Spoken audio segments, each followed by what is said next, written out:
Hey, good evening everyone and welcome back to my channel. I'm Dr. Ashutosh and today I'm coming with a new video in front of you guys which is related toward the NEET MDS counseling as well as INICT upcoming examination. So before proceeding the video, if you are new on my channel then like, share and subscribe it, and you may comment your queries here. I will definitely try to answer all of your questions. So first we are going to talk about NEET MDS examination 2023. As we know that the result is declared now, and the cutoff for first round counseling is 272 marks for general category, 235 marks for OBC, SC and ST candidates, and 255 marks for general PWD candidate. So many people used to ask me when the counseling will happen. So अभी तक जो है वो counselling की कोई date नहीं आई है. They start counseling after when the internship is over. जो टेंटेटिव डेट था इंटर्नशिप स्टूडेंट का इंटर्नशिप कंप्लीशन के लिए, जब वो ओवर हो जाएगा तो उसके बाद ही काउंसलिंग होगा. तो ऐसा माना जा रहा है कि काउंसलिंग जो होता है वो या तो जुलाई में होगा या तो अगस्त में होगा, फर्स्ट राउंड की काउंसलिंग.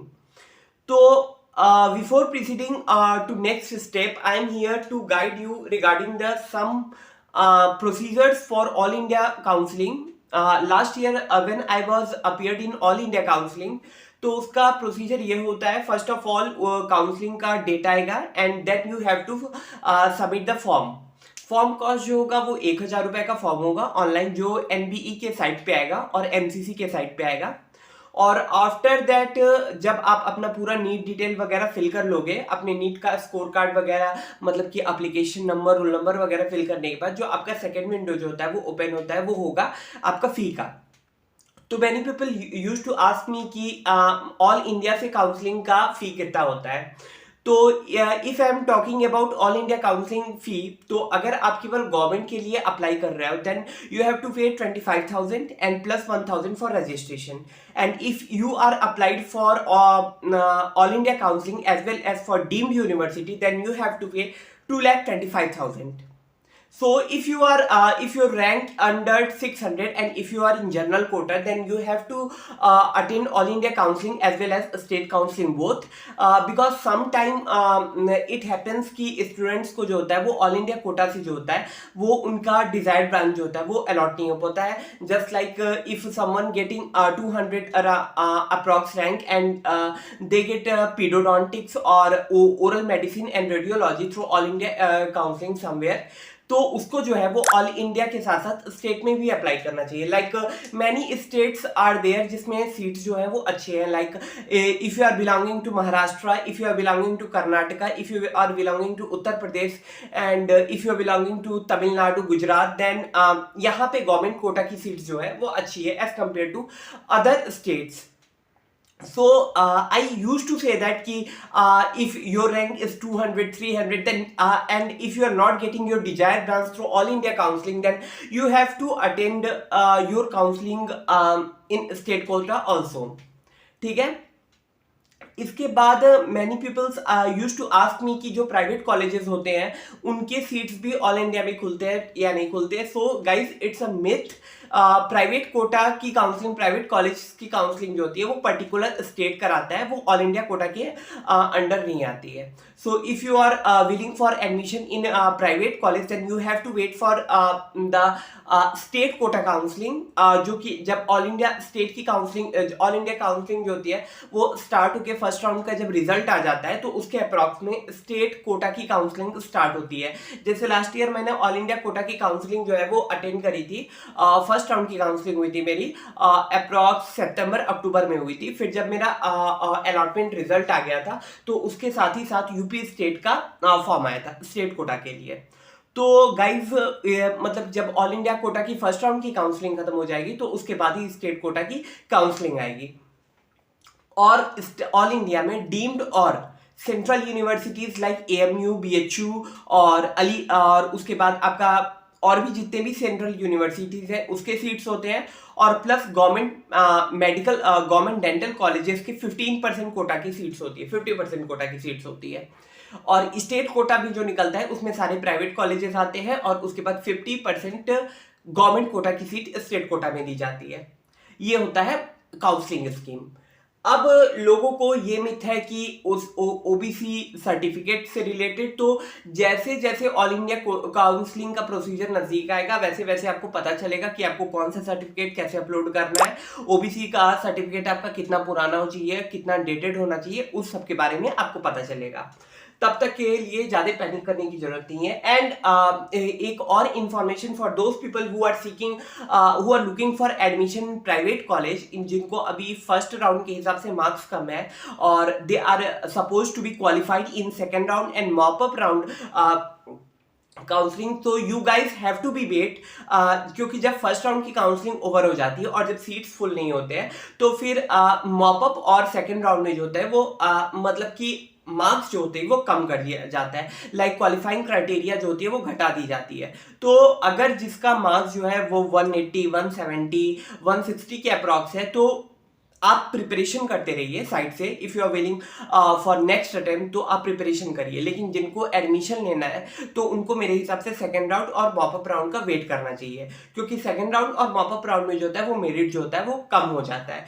तो कई बार ऐसा होता है कि कई प्राइवेट कॉलेजेस में जो होते हैं वो क्लिनिकल सीट्स जो होते हैं वो बच जाते हैं, लाइक पीडो के, पेरियो के, कई जगह ओएस की भी सीट्स बच जाती है और तो उसमें उनको मिल सकता है। उसके बाद अगर आप डीम्ड यूनिवर्सिटी में लेना चाहते हैं जो हाई पेड डीम्ड यूनिवर्सिटी है, लाइक डीवाई पाटिल हो गया, या फिर अगर आप कहीं और जेएसएस मैसूर वगैरह में अगर आप पेरियो की सीट्स, पीडो की सीट्स उठाना चाहते हैं तो फिर आपको वेट करना चाहिए सेकेंड राउंड की काउंसलिंग के लिए जिसमें मेरिट कम हो। ये तो बात हुई नीट की। बाकी डिस्कशन हम सीट मैट्रिक्स वगैरह आने के बाद करेंगे। कई लोग पूछते हैं कि सीट मैट्रिक्स कब आता है। देखिए, जब आप अप्लाइड कर देते हो ऑल इंडिया काउंसलिंग के लिए तो उसके बाद काउंसलिंग के बाद आपका मेरिट लिस्ट आएगा। मेरिट लिस्ट आने के बाद आपको उसी के शाम या फिर एक दिन बाद आपको सीट मैट्रिक्स जो होता है वो आता है कि किस कॉलेजेस में कौन सी कैटेगरी में कितनी सीट्स आई हैं, उसके हिसाब से आपको काउंसलिंग में चॉइसेस प्रेफर लॉक करने होते हैं, जो आपको प्रेफर्ड चॉइस है। ये हो गई बात ऑल इंडिया काउंसलिंग की। अब हम बात करते हैं INI-CET एग्जाम 2023 सी। INI-CET एग्जाम 2023 इस बार जो है वो 7 मई को है और लगभग आज से जो है वो 20-25 दिन और रह गए इस एग्जाम के लिए और अब अपकमिंग टाइम में इसका एडमिट कार्ड भी आने वाला है। सबसे पहले डिस्कस कर लेते हैं इसके सीट मैट्रिक्स के ऊपर। इस बार INI-CET 2023 में जो है वो एम्स MDS की सीट्स जो है वो 34 सीट्स है अप्रॉक्स, और इस 34 सीट्स में 19 सीट्स जो है वो जनरल कैटेगरी के लिए है और बाकी सारी सीट्स जो है वो अदर कास्ट के लिए मतलब रिजर्व की गई है। तो वो एम्स जो जहां पे इस बार MBS की सीट्स है वो एम्स है आपका न्यू दिल्ली है। न्यू दिल्ली में प्रोस्थो की सीट्स आई है, एंडो की सीट्स आई है और ओरल सर्जरी की सीट्स आई है और पीडोडोंटिक्स की सीट्स आई है। एम्स ऋषिकेश में आपका पेरियोडोंटिक्स की सीट्स आई है और ओरल एंड मैक्सिलोफेशियल सर्जरी की सीट्स आई है और एम्स दिल्ली में आपकी ओरल सर्जरी की भी सीट आई है। इसके अलावा एम्स नागपुर में आपकी कंजर्वेटिव डेंटिस्ट्री की सीट्स आई है जो कि एक सीट है। एम्स भोपाल में भी आपकी एंडो की सीट आई है। उसके बाद एम्स जोधपुर में आपके एंडो की सीट आई है और उसके अलावा जो है वो आपकी जिपमर में और उसके बाद PGIMR में भी सीट है। जिपमर में जो है वो 2 सीट्स है, एक ओरल सर्जरी में है और एक जो है वो आपका ऑर्थोडोंटिक्स में है। दोनों ही सीट जो होता है वो ओपन कोटे की सीट है, मतलब इस पे किसी भी कैटेगरी का कोई भी रिजर्वेशन नहीं है, ये सीट्स ओपन होती हैं। अब हम बात करते हैं PGIMR चंडीगढ़ की। तो PGIMR चंडीगढ़ में ऑर्थो की सीट्स है, पीडो की सीट्स है, एंडो की सीट्स है और उसके बाद ओरल सर्जरी की सीट्स है। इस पे जो एडमिशन होता है वो भी INI-CET के ही थ्रू होता है। तो टोटल अगर आपका रैंक जो है वो 20 रहता है अगर आप जनरल कैटेगरी से बिलोंग करते हैं। समटाइम्स ऐसा होता है कि जो टॉप रैंकर्स होते हैं वो एंडो, पीडो या OS की सीट्स लेकर बाकी सीट्स को जो होता है वो प्रेफर नहीं करते। तो कई बार ऐसा होता है कि अगर आपको 20 रैंक है, 34 रैंक है, अगर आप जनरल कैटेगरी में है तो आपको INI-CET के थ्रू जो होता है वो सीट मिल सकती है। अगर आप जनरल कैटेगरी में है आपको मॉपअप काउंसलिंग तक उसमें अटेंड करना चाहिए, और अगर आप अदर कैटेगरी में है तो फिर आपको 100-190 रैंक तक सीट्स मिल सकती है। इस बार जो एम्स गोरखपुर है और एम्स रायबरेली है इसमें एमडीएस की सीट्स नहीं है, क्योंकि यहाँ पे अभी एमडीएस का डिपार्टमेंट स्टार्टिंग हुआ है। लेकिन एम्स गोरखपुर में जो है वो एमडीएमएस और एमडीएमएस की सीट जो है वो आ चुकी है। तो होपफुली नेक्स्ट टाइम जो है वो एम्स गोरखपुर और एम्स रायबरेली में जो है वो एमडीएस की सीट भी आ जाए, जिससे सीट जो होता है वो बढ़ जाता है।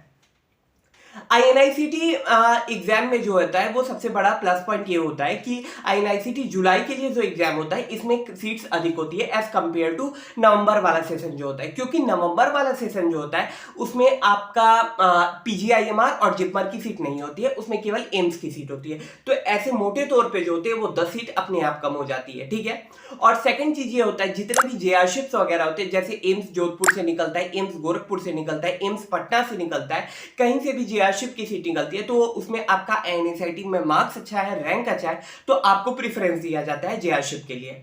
ये हो गया सीट मैट्रिक्स की बात। और हाँ, एम्स पटना में भी इस बार एक ओपन कैटेगरी की सीट है जो ओरल एंड मैक्सिलोफेशियल सर्जरी में है। इसके बाद हम बात करते हैं एग्जाम पैटर्न क्या होता है। देखिए, एग्जाम जो होता है वो आपका 3 आवर्स का होता है। 3 आवर्स में आपको 200 मल्टीपल चॉइस क्वेश्चंस होते हैं, जिसमें आपको केस बेस्ड क्वेश्चंस होंगे, इमेज बेस्ड क्वेश्चंस होंगे, बायोकेमिस्ट्री के केमिकल टेस्ट के क्वेश्चंस होंगे, पैट के क्वेश्चंस होंगे, और उसके बाद बायोस्टैट्स के क्वेश्चंस होंगे। मतलब ये सब मिला के आपके क्वेश्चंस रहेंगे। मैं अपने नेक्स्ट वीडियो में आईएनआईसीटी स्टूडेंट्स के लिए मैं एक वीडियो बनाऊंगा कल परसों में, जिसमें आपको मैं डिटेल मतलब कि सब्जेक्ट वाइज वेटेज के बारे में बता पाऊंगा, जिसमें आप क्या पढ़े इतने कम टाइम में जिससे आपको फायदा हो। तब तक के लिए इस वीडियो में इतना ही। आप मुझे बताइएगा आपको वीडियो कैसा लगा, और अगर आपको वीडियो अच्छा लगा हो तो फिर चैनल को सब्सक्राइब करना ना भूलें। Thank you.